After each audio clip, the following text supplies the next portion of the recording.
Students coming in online classes, new topic law of constant proportions. Okay यानी आज हम लेकर आए हैं एक न्यू टॉपिक, जो टॉपिक का नाम है लॉ ऑफ कांस्टेंट प्रोपोर्शंस। यानी इस पर आज हम ब्रीफली स्टडी करेंगे। Okay, the law of constant proportions was given by Proust in 1779। यानी लॉ ऑफ कांस्टेंट प्रोपोर्शंस को प्रपोज करने वाले साइंटिस्ट 1779 यानी 1779 में प्राउड्स ने किया था। उन्होंने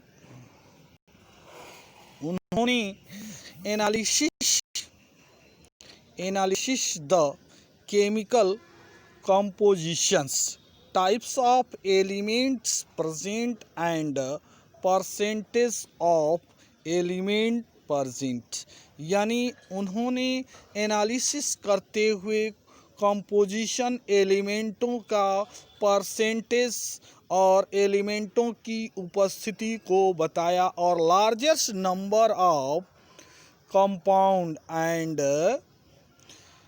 कम to the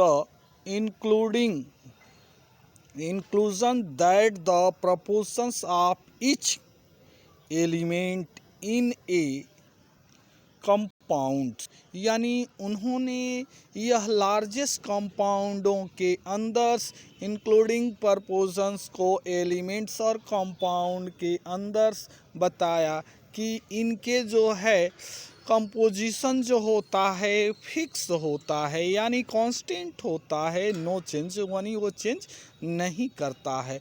on basis this of the observation Proust formulated the law of constant proportions.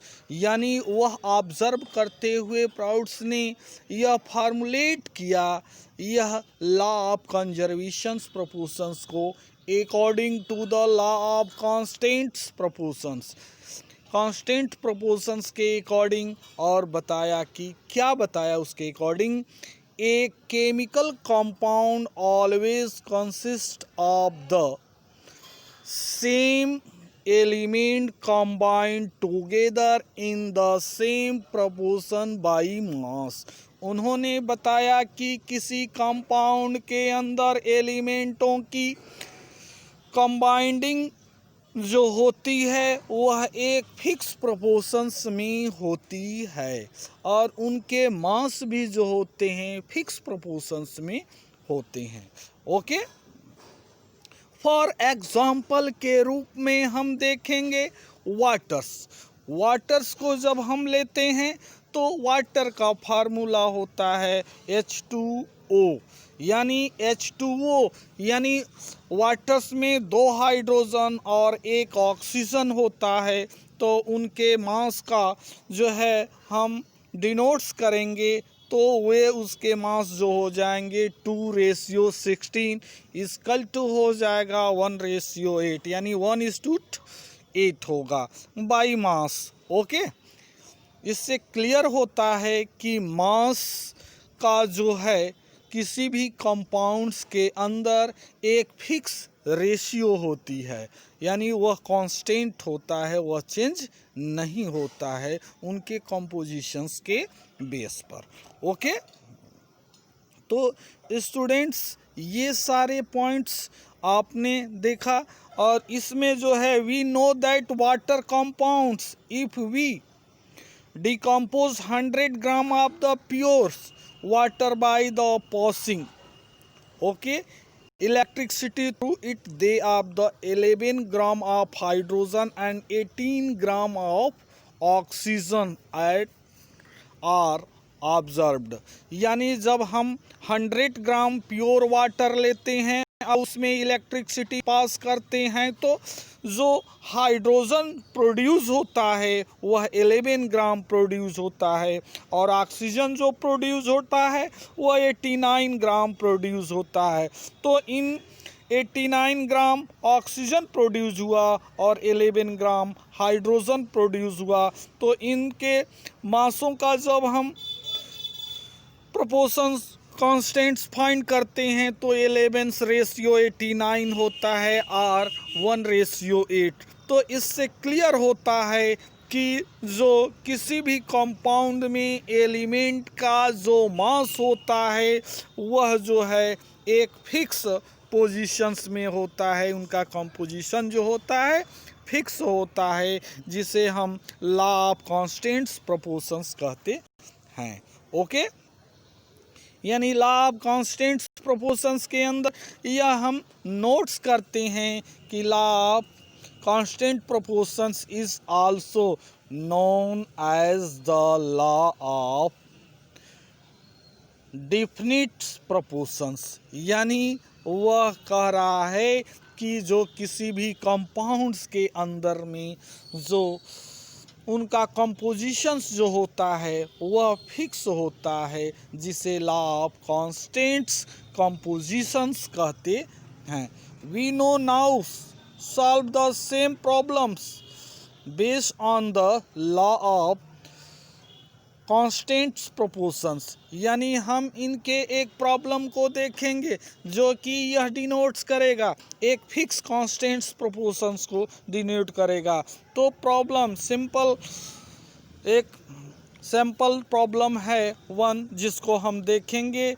In an experiments 1.288 gram of the copper oxides was the observed from 1.03 gram of copper.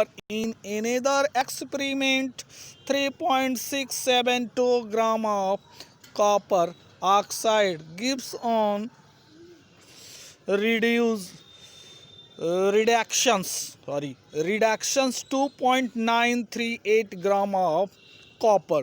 Show that these of the figure verify the law of constants proportions. यानी इसमें copper oxide दिया है और उसमें Cowper's की value दी है। इसमें आपको फाइंड करना है ऑक्सीजन्स के जो है वैल्यू, मास क्या होगा वो उनको वेरीफाई करना है। तो अब हम सॉल्यूशंस के अंदर आते हैं, इसको सॉल्व करेंगे। In order to the solution this the problem was have to the calculate the ratio, okay, of copper and oxygen in the two sample of the copper oxides compounds. Now in the first experiment, okay, mass of copper is equal to 1.03 gram, okay, and mass of copper oxides है value 1.28 gram. So mass of oxygen is equal to mass of copper oxide minus mass of coppers, okay, and mass of copper oxides value 1.288 minus mass of coppers 1.03 is equal to 0.258 gram, okay.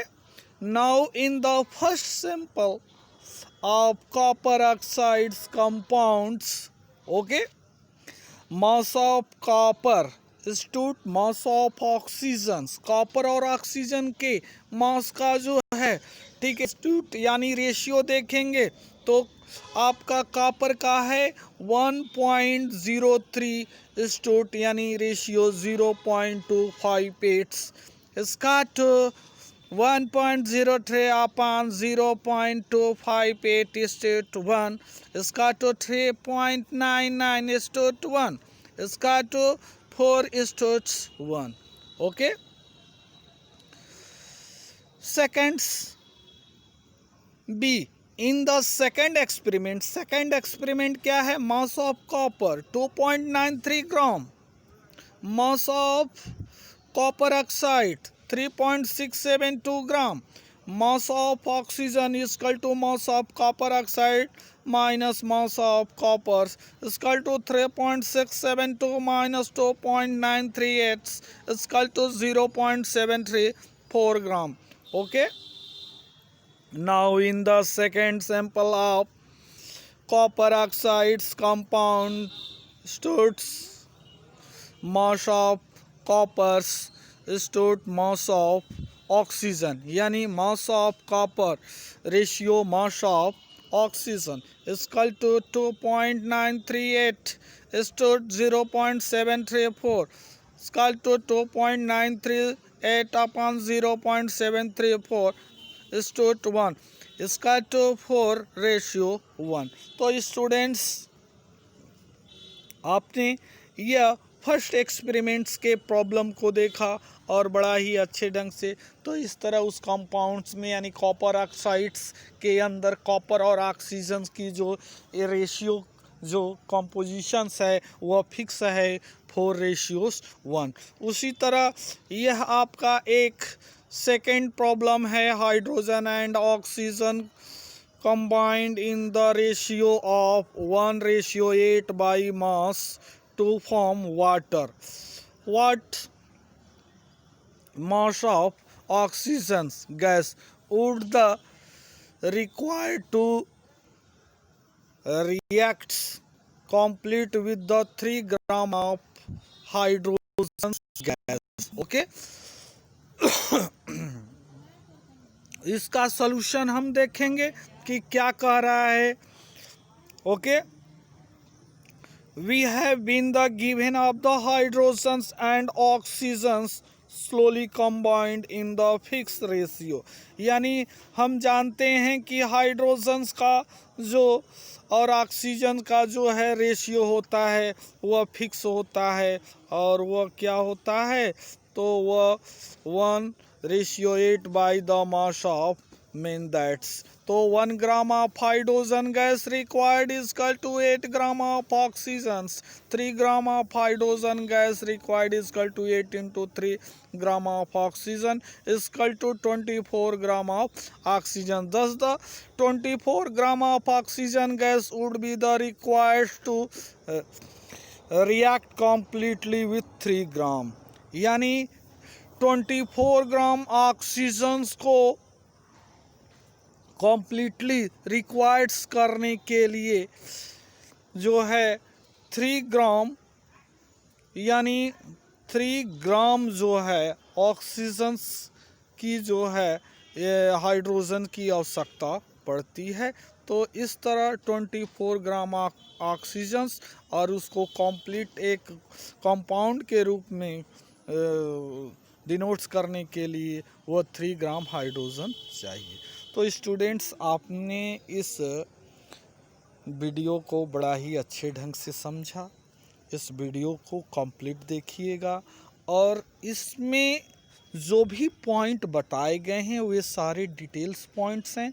इसको बार बार देखिए, आपका doubt points सारे clear हो जाएंगे और इसके द्वारा जैसे जैसे आगे आप चलते जाओगे आपकी स्टेबिलिटी उतनी ही स्ट्रांग होती जाएगी। जब तक इसको अच्छे ढंग से आप अध्ययन नहीं करोगे आपका प्रॉब्लम हमेशा क्रिएट होता रहेगा। इसलिए स्टडी पर विशेष ध्यान दीजिए और जो ये टॉपिक दिए गए हैं वह NCERT प्लस साइड बुक के दोनों हैं। तो इसलिए स्टूडेंट इसको अच्छे ढंग से आप स्टडी करिएगा। Okay, thanks.